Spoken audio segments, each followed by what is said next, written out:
दीपिका, मैं हूं आपके साथ दीपिका सिंघल। जयपुर से इस वक्त की बड़ी खबर है। परिवहन विभाग के उड़नदस्ते के साथ सुबह सुबह बड़ा हादसा हुआ है। जयपुर आरटीओ द्वितीय के इलाके में बड़ा हादसा हुआ है। माचेडी में वाहनों को चेक कर रहे दस्ते पर एक चालक ने ट्रक चढ़ाया है। एक गाज को जीप समेत करीब 1 किलोमीटर तक घसीट कर ले गया ट्रक चालक। ये बताएं आपको कि उड़नदस्ते के एक गाज की मौके पर मौत हुई है। दर्दनाक हादसे से स्तब्ध है जयपुर आरटीओ द्वितीय के कार्मिक।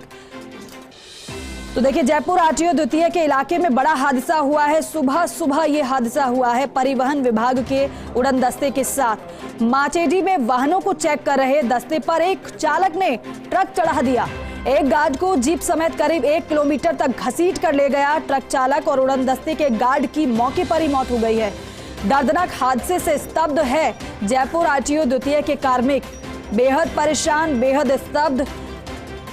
शिवेंद्र सिंह परमार मेरे सहयोगी हमारे साथ जुड़े। शिवेंद्र, इतनी हिम्मत ट्रक चालक की कि चेकिंग के दौरान ही गार्ड पर ट्रक चढ़ा दिया। अभी कुछ जानकारी मिल पाई है क्या? आरोपी पकड़ा जा चुका है, उसके बारे में कुछ जानकारी? देखिए, ये बड़ी खबर है और अगर मैं इसको ये कहूँ कि ये हादसा नहीं बल्कि एक हत्या है तो ये सही होगा, क्योंकि जो ट्रक चालक है उसने जानबूझकर हत्या के इरादे से ही जो उड़नदस्ते की जीप थी उस जीप को अपनी चपेट में लिया। बाकी लोग वहां से निकलने में सफल रहे, लेकिन एक गार्ड था जो गाड़ी में फंस गया और उस गाड़ी को लेकर जो ट्रक चालक है वो करीब 1 किलोमीटर तक उसको घसीटता रहा, आगे ले जाता रहा। उसने कोशिश नहीं की कि इसको रोक दिया जाए, इसमें कोई व्यक्ति है अंदर और उसकी जान बचे, लेकिन उसने जानबूझकर इस घटना को अंजाम दिया। अभी जानकारी ये है कि जो ट्रक है उसको तो आरटीओ के दस्ते ने पकड़ लिया है, लेकिन जो चालक था वो फरार हो गया है।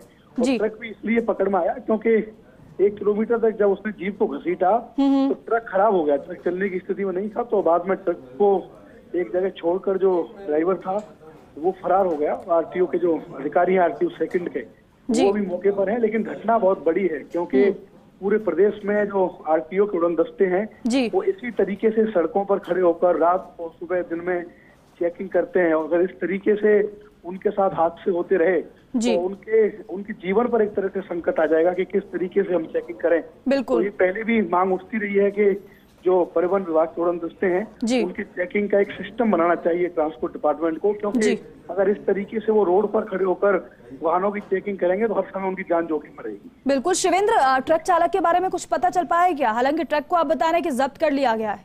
देखिए, आजाद कोई ट्रांसपोर्ट कंपनी है, उसका एक ट्रक बताया जा रहा है और चालक के बारे में जो जानकारी जुटाने की कोशिश है वो आरटीओ के अधिकारी कर रहे हैं। लेकिन अभी तक ये पता नहीं चल पाया कि कौन ड्राइवर था जो उसको चला रहा था।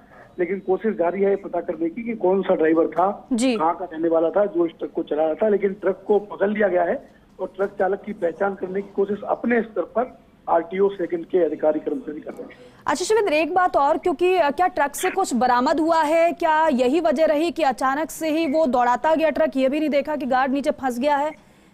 नहीं, ट्रक में से ऐसी कोई आपत्तिजनक चीज तो नहीं मिली है। ये सही है कि ये जो ट्रक चालक था उसको हो सकता है कि ये भय हो कि मेरे जो दस्तावेज हैं वो पूरे नहीं हैं, या जो मेरा ट्रक है वो ओवरलोड है और मेरा चालान हो सकता है। उससे बचने के लिए उसने इस तरीके की घटना की हो। लेकिन वापस सवाल यही है कि इस एक घटना से पूरे प्रदेश में जो परिवहन विभाग के उड़नदस्ते हैं, जो परिवहन निरीक्षक, उप निरीक्षक या सैकड़ों की तादाद में जो गार्ड हैं, उनमें डर का माहौल है। क्योंकि और संभवतः शिवेंद्र, आप जिसका जिक्र पहले भी कर रहे थे कि बार बार लगातार सवाल भी उठे हैं इस तरीके से चेकिंग को लेकर, अब इस तरीके से घटना सामने आई है तो संभवतः ये मानकर चलें कि थोड़ा सा बदलाव हो इस चेकिंग प्रक्रिया में। उम्मीद तो कर रहे हैं। देखिए, आज भी इस हादसे के बाद मेरी कई परिवहन निरीक्षकों से बातचीत हुई है तो उनका यही कहना है कि हम तो कई बार ज्ञापन दे चुके हैं, उच्च अधिकारियों को बता चुके हैं कि चेकिंग के लिए जो चेकिंग का सिस्टम है वो सही नहीं है। क्योंकि ये जो हादसा हुआ है ये तकरीबन सुबह 3-4 बजे के आसपास हुआ है और ये ऐसा समय होता है 3-4 बजे का जब आप हाई रिस्क पर होते हैं, आप किसी से मदद नहीं ले सकते, कोई आपकी मदद नहीं कर सकता। और शिवेंद्र, मैं रोक रही हूँ जरा आपको, ये हादसा कितने बजे करीब हुआ है क्या? ये हादसा तकरीबन सुबह 3 और 4 बजे के बीच में हुआ है। ठीक है शिवेंद्र, बहुत शुक्रिया आपका इस जानकारी के लिए।